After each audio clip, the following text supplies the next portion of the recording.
Tiempo para la entrevista sobre las cuestiones de la actualidad. El presidente de Estados Unidos ha reiterado que, además de los 5.000 efectivos militares que quiere enviar a la frontera sur para sumarse a los 2.000 que ya hay y hacer frente a esa que se denomina caravana de migrantes centroamericanos, está pensando en doblar esa cifra tal vez y que sean unos 14.000 los efectivos. 14.000 militares para hacer frente a una caravana de 4.000.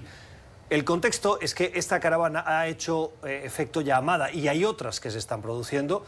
Y nos ha parecido interesante hoy invitar a Joseph Humere, que es director ejecutivo del Centro for a Society and a Free World. Señor Humere, gracias por estar con nosotros. Bienvenido, buenas noches. El motivo por el cual hemos decidido invitarle es que el señor Humere acaba de estar en Guatemala, donde se están formando nuevas peregrinaciones, nuevas... No sé si la palabra sería caravanas, porque el flujo migratorio de Centroamérica hacia México para llegar a Estados Unidos no se ha detenido. Lo que ahora hemos visto es la atención mediática en un grupo que tal vez es más numeroso de los que veíamos habitualmente, pero que está arrastrando a otros que quieren tomar la decisión de buscar asilo. ¿Cuál ha sido su experiencia en esa visita? Bueno, lo primero, gracias por la invitación y saludos a la audiencia de toda Latinoamérica. Para empezar, hay que determinar qué es esta caravana, qué está contenido y cuál es la organización. Entonces, en mi viaje a Guatemala lo que yo vi es que las caravanas son eficientemente organizados y de tal manera. Hay el cuerpo principal, en este caso la primera caravana era alrededor de 4.000 personas, cuando llegó a la frontera con Guatemala y México y se sumó a 7.000 personas. Pero ese cuerpo principal tiene un cuerpo adelantado, entre 50 para los grupos pequeños hasta 500 personas para esta caravana que hacen reconocimiento de rutas. O sea, ellos llegan antes de la principal cuerpo de la caravana, después tienen un cuerpo atrás. Ese cuerpo atrás anda en vehículos y agarran a otros miembros que están saliendo de la caravana y los hacen adelantar. Eso es una logística mayor, que no es fácil mover 4.000 personas de un punto a otro punto a esta velocidad. Y dentro de ese grupos existen migrantes irregulares que no son provenientes de Centroamérica, que vienen de Asia, África y posiblemente hasta de Medio Oriente, que están mezclados. Vamos por partes. Si usted encuentra que hay una organización logística más compleja que la de un simple grupo de gente caminando, correcto, ¿quién cree que está detrás? Es decir, ¿no son capaces los migrantes de organizarse? No, así, la migración regular, siempre ha habido migración regular que viene de Centroamérica y es por temas económicos, por temas de violencia, lo que sea, que hay gente que quiere trasladarse a otro país. Pero esto es diferente porque la forma de agregar a tantas personas y moverlos de una forma eficiente, pasaron de Honduras a México en 5 días. Eso para unos militares sería difícil hacer, mucho menos civiles. Entonces, esa logística que tiene ONGs, que tiene albergues que están en las rutas, que necesitan tener también agua, comida y toda la parte de logística, yo creo que fui organizado por diferentes grupos subversivos en Sudamérica, principalmente en Venezuela y Bolivia, que están usando la migración irregular como una forma de armamento para destabilizar la región y últimamente para deslegitimizar a Estados Unidos. El propósito no es simplemente llegar a Estados Unidos, es llegar a la frontera. Porque con tal llegar a la frontera, no todos los migrantes, la mayoría son migrantes normales que fueron personas manipuladas, pero hay pequeños grupos subversivos adentro que van a construir conflictos. Usted habla de grupos subversivos. Sí. ¿Qué son grupos subversivos? Grupos subversivos pueden ser grupos criminales, pueden ser grupos terroristas, pueden ser grupos vinculados a inteligencia de otros países. Son grupos que son encubiertos, que no dicen lo que son. ¿Tiene alguna evidencia de esto que está No, diciendo? lo que tengo evidencia es de que hay migrantes irregulares. ¿Por qué decimos irregular? ¿Qué evidencia tiene de eso? De migrantes irregulares hay documentación de personas. Y esto es un fenómeno que empezó ahora.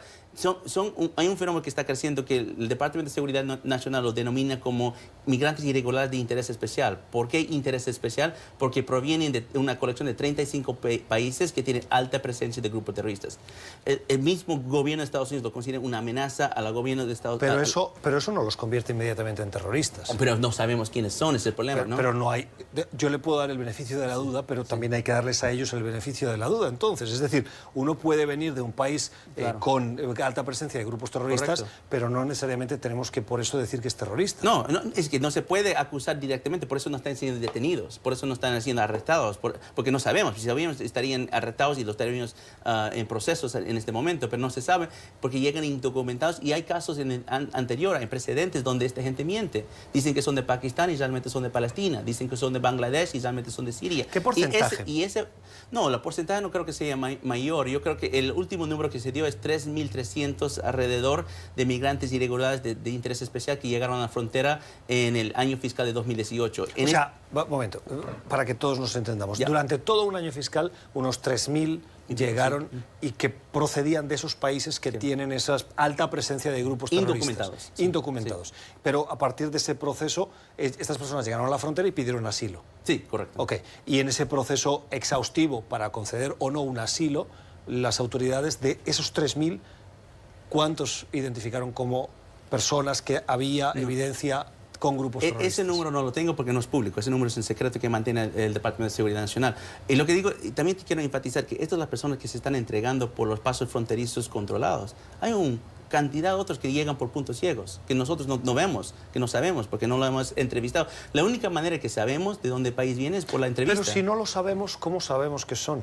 Mira, te voy a decir ahorita, la punto fronterizo entre Guatemala y México es un punto controlado de Cunumán, Ciudad Hidalgo, que se puede pasar y hay inmigración regular. Pero hay como infinito pasos por el río que cualquier persona puede cruzar en cualquier momento. Y yo evito... Pero ¿cómo sabemos que eso realmente se está produciendo si no sabemos si se está produciendo? Y ese es el problema. Yo creo que el problema es que no sabemos. Pero entonces lo que usted me está diciendo entonces es que tenemos muchas sospechas, claro, pero no y precedentes. Y precedentes, pero no la evidencia suficiente como para hacer afirmaciones como que hay miembros de pandillas, de grupos terroristas en esa caravana. No, yo estaba hablando ahorita de terroristas vinculado al terrorismo, pandillas y criminales, eso sí es algo comprobado. Yo no fui buscando eso necesariamente, pero yo sé que hay casos de pandillas, no con la caravana, pero hay personas de pandilleros que han pasado la frontera en el pasado, o sea, que han documentado, han arrestado y todo lo demás. Hablaba usted de los grupos que están detrás, grupos subversivos, decía, y mencionaba a Venezuela y Bolivia. Correcto. ¿Cómo se vincula esos dos países con esos grupos subversivos, con esas caravanas de migrantes? Es una alianza política, la alianza política que se manejó por una década más, que se llama la Alianza Bolivariana, que tiene vinculación también con Honduras. O sea, el Partido Libre o el expresidente Mel Zelaya ha estado parte de esa agrupación política que ha estado en reuniones, ha estado recibiendo financiamiento en el pasado. Entonces, no hay todavía el conocimiento, por lo menos yo no he visto la evidencia que ha mostrado un financiamiento de estos países a él para varias reuniones que están en cuestión, que pasaron hasta últimamente en agosto-septiembre. ¿Qué tipo de reuniones? Reuniones que pasó en Bolivia, pasó en Venezuela, de que... ¿Quién participó en esas reuniones? El expresidente Zelaya, ¿no? ¿Zelaya estuvo en reuniones en Bolivia y en Venezuela? Sí, se conoce que estuvo, lo que no se sabe qué se habló en esas reuniones, ¿no? No se sabe el contenido de las reuniones. Entonces volvemos a tener sospechas, aunque no tenemos una evidencia clara. Claro. Ahorita con la caravana es mucho sospecha, porque agarró muchas personas. Yo que miro esta región y estoy pendiente de este tema de terrorismo, que he estado en tu programa varias veces sobre este tema, me agarró por sorpresa tan grande, tan veloz y estas vinculaciones. Entonces, recién fui a mirar, por lo menos para verificar si había migración irregular de otras regiones que estaban mezcladas con la caravana, y eso sí lo pude comprobar. ¿Y qué comprobó? Que había por lo menos 132 personas en un grupo de unos 4.000. En el grupo de la inicial caravana, que estaban, que no les veía porque andaban en vehículos, pasaban las fronteras en la noche, que hasta los mismos migrantes hondureños quejaban, decían que esta gente tiene preferencia de tratado. O sea, le tratan con preferencia, les ponen en frente de las líneas, les dan... O sea, dentro de la misma organización de la caravana les daban preferencia a ellos. Eso es lo que decían los migrantes que yo he hablado en parte de ese grupo. Entre esos 132 hay por lo menos 4 países, provienen de 12 países, hay por lo menos 4 países que están en la lista de interés especial. ¿Qué países son? Bangladesh, Somalia, Eritrea y Pakistán. Esos son los 4 países que están en nuestra lista de países que tienen alta presencia. ¿Cómo llegan ciudadanos de esos 4 países a Honduras, claro, que es un país remoto para ellos, para desde ahí empezar a caminar con un grupo de migrantes para intentar entrar en Estados Unidos? La manera más larga del turismo y viaje del mundo. Llegan a Brasil muchos y van por pie, caminando todo de Sudamérica hasta Centroamérica. Otros llegan a Ecuador, otros llegan a Colombia. Entonces pasan fronteras como las fronteras de Colombia, que correcto, no son fronteras, o sea, que son fronteras que tienen una alta presencia policial. Sí, no tienen documentos y muchos de ellos hacen tránsito ilegal, pasan por puntos ciegos y después se presentan a lo mejor muchos se presentan en Honduras, porque Honduras ya, no importa que tienen tránsito ilegal, por la situación humanitaria que existe, y si dicen que no estamos yendo a destino a Estados Unidos para pedir asilo, les tiene la obligación legal de hacerles el tránsito. Miren, la verdad es que el tiempo se nos echa encima. Me parece muy interesante lo que estamos conversando. Habla usted de Bangladesh, de Somalia, Eritrea, Pakistán, pero ninguno de estos países, ni de los que usted me ha mencionado, están en Oriente Medio. Correcto. Que es lo que el presidente Trump ha mencionado explícitamente. Dice ciudadanos de Oriente Medio con vínculos terroristas. Sí. ¿Hay alguna evidencia de que en esa caravana hay personas que formen parte de países que el Departamento de Estado y la comunidad internacional reconoce como Oriente Medio? Sí, lo que pasa es que esas personas no sabemos exactamente si están diciendo la verdad de dónde son, porque es lo único que dicen a todos los países por lo que dijeron en la entrevista. Entonces hay pruebas biométricas que se están diciendo ahorita por ICE y Departamento de Seguridad, pruebas de retina y todo, que se está yendo investigando. Eso no ha salido todavía. Pero hay casos en el anterior donde gente mintió. Dijeron que eran Pakistán y eran palestinos. Dijeron que eran Bangladesh y eran de Siria. Entonces, no sabemos exactamente de dónde son, pero te aseguro esto, con la cantidad que está existiendo, va a haber alguien de Medio Oriente, porque eso, si estudias los precedentes, siempre fue así.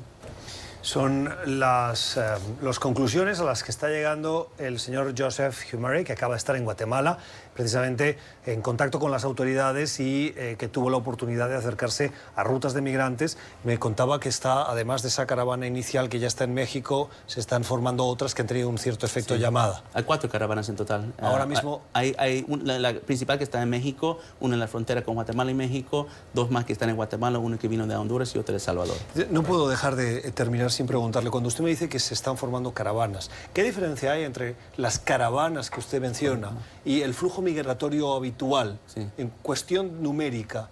Y que porque ahora como que en el debate público se utiliza mucho el concepto caravana. Correcto. Cuando los números comparados hacen que uno ve el flujo migratorio habitual y los datos no son inferiores a los de las caravanas. Yo miraría la logística y la velocidad. Eso es la diferencia, porque los números no son... hay miles de personas que van de Centroamérica a Estados Unidos a nivel anual, pero estos grupos van de una forma mucho más organizada y también va de una manera mucho más rápido.